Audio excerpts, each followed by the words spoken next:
ការប្រឡងព្រះគម្ពីរសំណួរ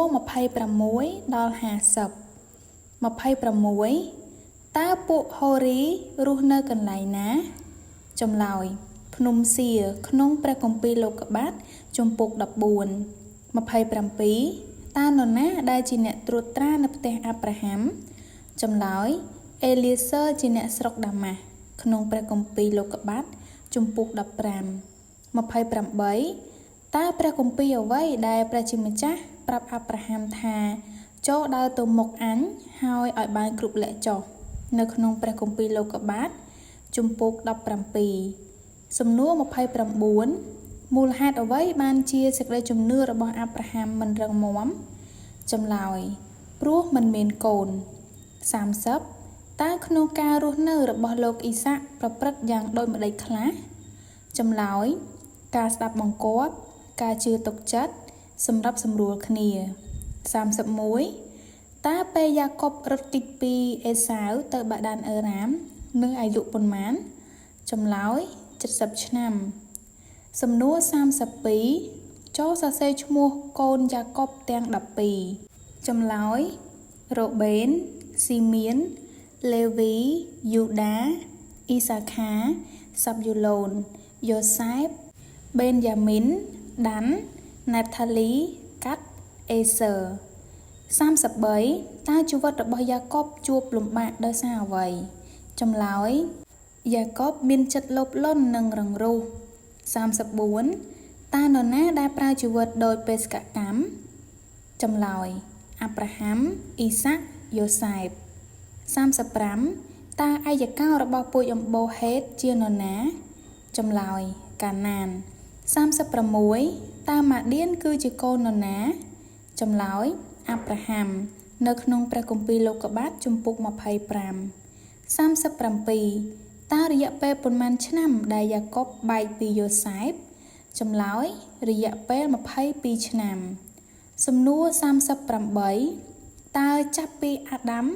រហូតដល់លោកយ៉ូសែបស្លាប់មានរយៈពេលប៉ុន្មានឆ្នាំចម្លើយ2307ឆ្នាំ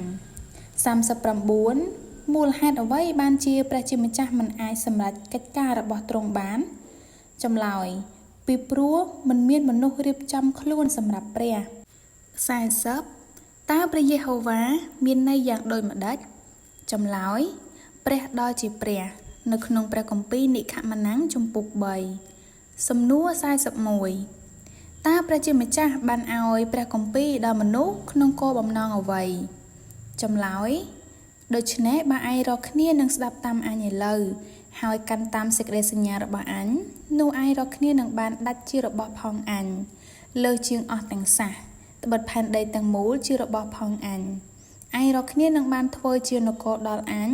ដែលសុទ្ធតែជាសង្ឃហើយជាសះបរិសុទ្ធឲ្យអញដែរគឺពាក្យទាំងនេះហើយដែលឯងត្រូវប្រាប់ដល់ពួកកូនចៅអ៊ីស្រាអែលនៅក្នុងព្រះគម្ពីរនិខមណាំងជំពូក19ខ5ដល់ខ6សំណួរទី42តើបុណ្យរំលងគឺជាបុណ្យអ្វីចម្លើយ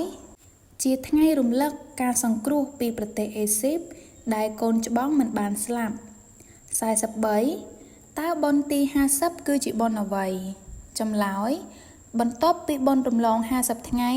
ពេលពួកគេចាក់ចេញពីស្រុកអេស៊ីបមកដល់ភ្នំស៊ីណៃធ្វើសេចក្តីសញ្ញាហើយទទួលបញ្ញត្តិ10ប្រការពីព្រះសំណួរទី44តើបុណ្យបារាំគឺជាបុណ្យអ្វីចម្លើយ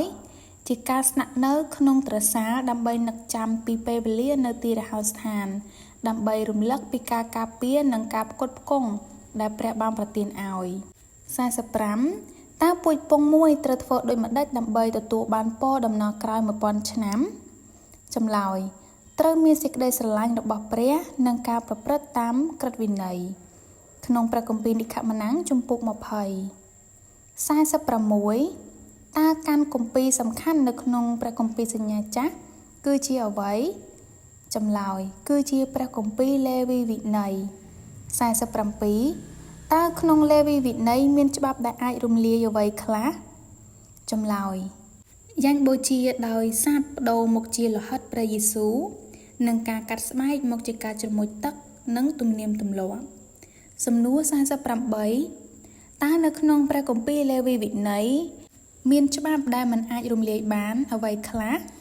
ចម្លើយជាការបរិភោគសីលធម៌និងយុត្តិធម៌ក្នុងសង្គម49តើព្រះគម្ពីរណាដែលចែងទុកអំពីព្រះពរនិងបណ្ដាសាចម្លើយព្រះគម្ពីរលេវីវិន័យជំពូក26និងចោទយកថាជំពូក28 50តើមូលដ្ឋានគ្រឹះនៃច្បាប់របស់ព្រះគឺជាអ្វីចម្លើយជាសេចក្តីស្រឡាញ់ដល់ព្រះជាម្ចាស់និងសេចក្តីស្រឡាញ់ដល់អ្នកជិតខាង